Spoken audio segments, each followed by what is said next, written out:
Todos los países del mundo en estos momentos están reformando la educación pública. Existen dos razones para ello. La primera es económica. La gente está intentando resolver cómo podemos educar a nuestros niños para que ocupen su lugar en la economía del siglo XXI. ¿Cómo hacemos eso? Si ni siquiera podemos anticipar cómo será la economía al final de la próxima semana, como esta reciente crisis lo está demostrando. ¿Cómo hacemos eso?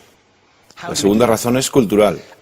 Todos los países del mundo están intentando resolver cómo podemos educar a nuestros niños para que tengan sentido de identidad cultural, para poder legarles los genes culturales de nuestras comunidades y a la vez formar parte del proceso de globalización. ¿Cómo cuadramos ese círculo?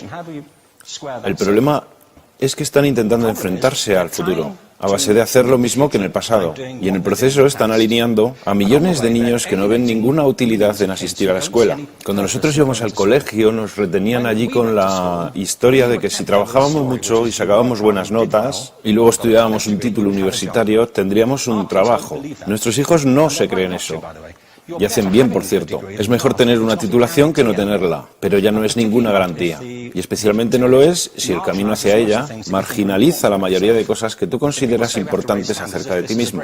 Hay gente que dice que hay que subir los estándares, que eso sería un avance. Ah, ¿sí? Sí, lo deberíamos hacer. ¿Y por qué ibas a querer rebajarlos? No me he encontrado con ningún argumento que me convenza para bajarlos. Pero subirlos, por supuesto que habría que subirlos. El problema es que el sistema educativo actual fue diseñado, concebido y estructurado para una era diferente.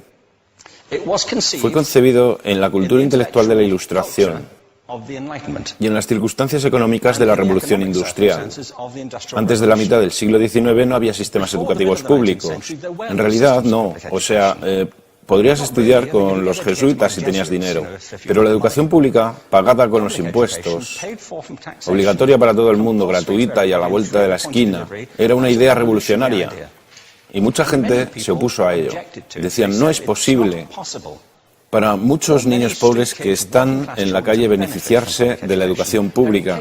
Son incapaces de leer y escribir. ¿Por qué perder tiempo con esto? Y también se asienta sobre una serie de suposiciones sobre la estructura social y la capacidad de las personas. Fue dirigido por el imperativo económico de aquel momento, pero a lo largo de todo ello se infiltró el modelo intelectual de la mente, el cual era esencialmente la idea que la Ilustración tenía sobre la inteligencia. La auténtica inteligencia consistía en cierta capacidad para el razonamiento deductivo y un conocimiento amplio de la cultura clásica. Se podría resumir en capacidad académica. Y esta idea está fuertemente enraizada en la reserva genética de la educación pública. El creer que hay dos tipos de personas, académicas y no académicas, y la consecuencia de eso es que mucha gente brillante se creen que no lo son porque han sido evaluados siguiendo este concepto de mente. Así que tenemos dos pilares gemelos, el económico y el intelectual. Y desde mi punto de vista, este modelo ha causado caos en la vida de mucha gente. Ha habido gente que se ha beneficiado maravillosamente de él,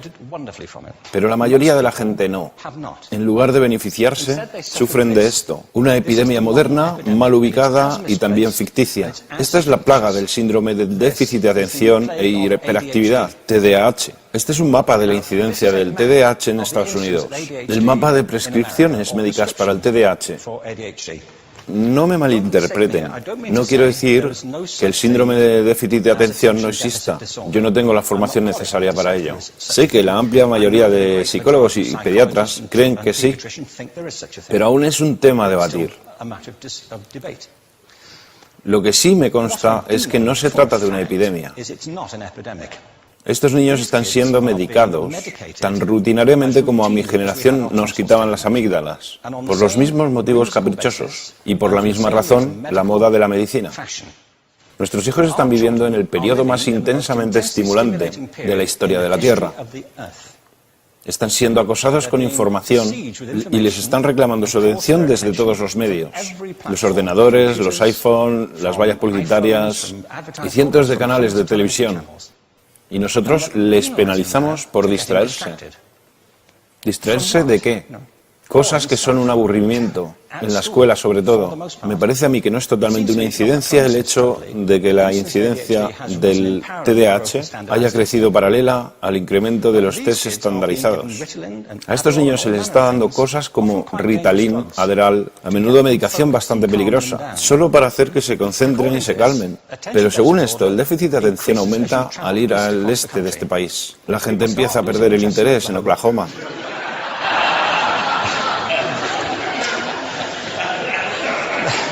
Ya casi no pueden pensar en Arkansas. Y para cuando llegan a Washington, lo han perdido completamente. Y hay distintas razones para ello. Es una epidemia ficticia.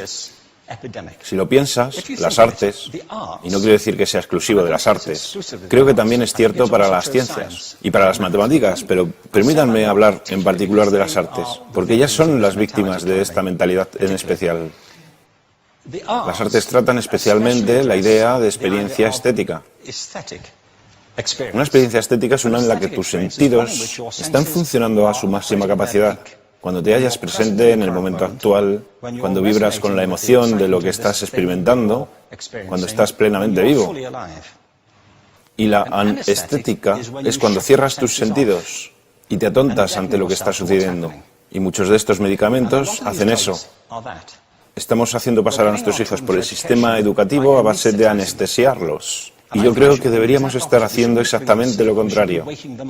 No deberíamos adormilarlos, sino despertarlos para que vean lo que sucede en su interior. Pero el modelo que tenemos es este. Yo creo que tenemos un sistema educativo modelado del interés de la industria a su imagen y semejanza. Les daré un par de ejemplos. Las escuelas aún están organizadas como si fueran fábricas. Tienen timbres que suenan, instalaciones separadas, están especializadas por asignaturas. Aún educamos a los niños por lotes. Les hacemos pasar por el sistema según su grupo de edad. ¿Por qué hacemos eso? ¿Por qué suponemos que lo más importante que los niños tienen en común es su edad? Parece como si lo más importante de ellos fuese su fecha de fabricación, ¿no? Bueno, yo conozco niños que son mucho mejores que otros niños de su edad en distintas disciplinas, o en diferentes momentos del día, o que son mejores en grupos pequeños o en grupos grandes, o que simplemente trabajan mejor solos. Si te interesa el modelo de aprendizaje, no puedes empezar con esta mentalidad de cadena de montaje. Se trata esencialmente de una conformidad. Cuando ves el incremento de los exámenes estandarizados y de los currículos estandarizados, todo se basa en la estandarización. Yo creo que tenemos que ir justamente en la dirección opuesta. Esto es lo que quiero decir cuando hablo de cambiar el paradigma. Hay un estudio estupendo que se ha hecho recientemente acerca del pensamiento divergente. El pensamiento divergente no es lo mismo que la creatividad. Yo defino la creatividad como el proceso de tener ideas originales que tengan valor. Pensamiento divergente no es sinónimo de creatividad, pero es un componente esencial de la misma. Es la capacidad de ver montones de respuestas posibles a una cuestión. Montones de maneras diferentes de interpretar una cuestión. Pensar lateralmente, como lo llamó Edward de Bono. No pensar solamente de manera lineal o convergente. Ser capaz de ver múltiples respuestas y no solo una. Así que yo diseñé un test para esto y voy a inventarme un ejemplo. A la gente se le puede preguntar cuántos usos se le ocurren para un clip. A la mayoría se les ocurren unos 10 o 15. A la gente que se le da bien, se le pueden ocurrir 200. Y lo hacen porque preguntan, ¿el clip podría estar hecho de goma y medir 60 metros? ¿Tiene que ser un clip tal como lo conocemos? Bueno, pues diseñé el test y lo probé con 1.500 personas. En un libro titulado Más allá del punto de ruptura, y en el protocolo del test, si superabas una puntuación determinada, se te consideraba un genio del pensamiento divergente. Así que quiero preguntarles, ¿qué porcentaje de la gente que hizo el test puntuó como genio en pensamiento divergente? Y debo decir una cosa más acerca de ellos. Eran niños de jardín de infancia. Así que, ¿qué opináis? ¿Qué porcentaje de genios?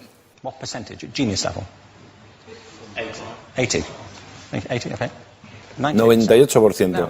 Bueno, la cuestión es que era un estudio longitudinal, así que los mismos niños volvieron a hacer el test 5 años después, en edades entre 8 y 10 años. ¿Qué pensáis? ¿50%? Volvieron a hacerles el test otra vez, 5 años más tarde, cuando tenían entre 13 y 15 años de edad. Y se observa una tendencia, ¿no? Bueno, esto nos indica algo interesante, porque se supone que tendría que ser al revés, ¿no? Empiezas no siendo muy bueno, pero mejoras a medida que te haces mayor. Pero esto demuestra dos cosas. Una es que todos nosotros tenemos esta capacidad. Y la otra es que esta capacidad se deteriora en general. Muchas cosas les han pasado a estos niños durante su crecimiento, pero yo estoy convencido que lo que más les ha influenciado es que a estas alturas ya han obtenido una educación académica. Se han pasado 10 años en la escuela, oyendo que solo hay una respuesta correcta. Esta es la parte de atrás del libro, pero no la mires. Y no copies, porque eso es engañar. Fuera de las escuelas, a eso se le llama colaboración. Esto no sucede porque los docentes así lo quieran. Es simplemente porque sucede así. Es porque se halla presente en la reserva genética de la educación. Tenemos que pensar de forma diferente acerca de la capacidad humana. Tenemos que superar esta vieja idea acerca de lo académico y lo no académico, lo abstracto, lo teórico, lo vocacional, y empezar a verlo como lo que es, un mito. En segundo lugar, tengo que reconocer que la mayor parte de las veces el buen aprendizaje se da en grupos y que la colaboración es lo que alimenta el crecimiento.